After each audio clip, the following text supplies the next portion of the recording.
Reims hier, aujourd'hui, un livre pour montrer comment la Cité des Sacres a évolué d'un siècle à l'autre. Et ses auteurs, historiens et photographes sont avec nous. Bonjour et à tout à l'heure. Reims, quel visage hier, quel visage aujourd'hui. Un livre photographie la Cité des Sacres d'un siècle à l'autre. Le livre, le voici, et ses deux auteurs sont avec nous, l'historien Yann Arlot et le photographe Vincent Zénon-Rigaud. Bonjour et merci d'être là. Alors, un livre qui commence à la gare de Reims, c'est vraiment l'entrée dans la ville, et je m'adresse d'abord à vous, aux photographes. Qu'est-ce qui vous a intéressé dans ce lieu de passage ? C'est effectivement, comme vous venez de le dire, l'entrée de la ville, et surtout sa porte vers Paris.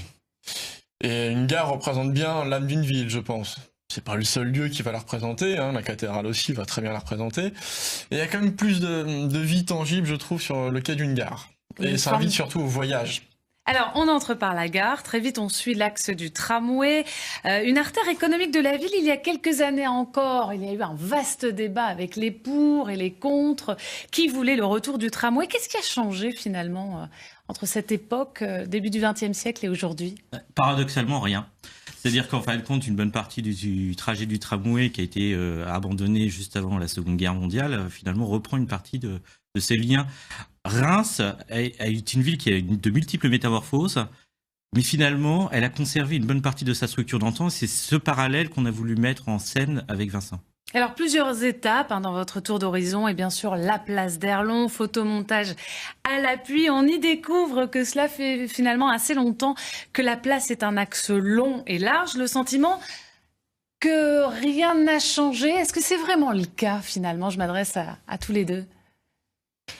Justement, l'intérêt de la démarche, c'est de montrer ce qui a changé et ce qui n'a pas changé. Mais il faut utiliser le langage objectif de l'image. C'est à chacun, en parcourant le livre, de trouver ce qui reste permanent, pas forcément matériellement, mais plus dans l'esprit de la ville, en fait. La place d'Erlon est toujours un lieu de fréquentation, de rencontres, un lieu hédoniste, festif.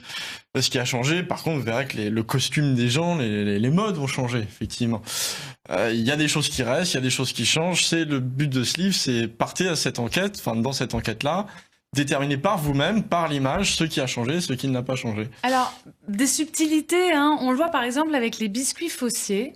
À l'image, on a presque l'impression que voilà, deux bâtiments identiques, et pourtant il y a eu une petite révolution qui s'est jouée là. Alors c'est très intéressant parce qu'en effet, Reims c'est une ville qui est, comme je vous l'ai dit, qui a peu changé, mais finalement qui a beaucoup changé, parce que la Première Guerre mondiale est un séisme véritablement sur tout l'habitat rémois.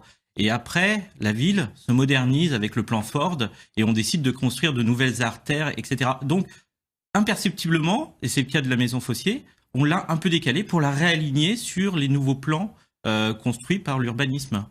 Alors, parlons du concept du livre, la rephotographie. J'avoue que j'ai appris ce mot, ce néologisme.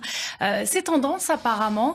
Quel genre d'exigence cela demande-t-il aux photographes d'abord ? Un grand nombre d'exigences. La première exigence, c'est d'avoir un accès aux documents. Alors, il y a les archives, les bibliothèques pour ça, le document d'époque, effectivement. Moi, j'ai commencé avec une boîte à chaussures trouvée dans un grenier, hein, évidemment.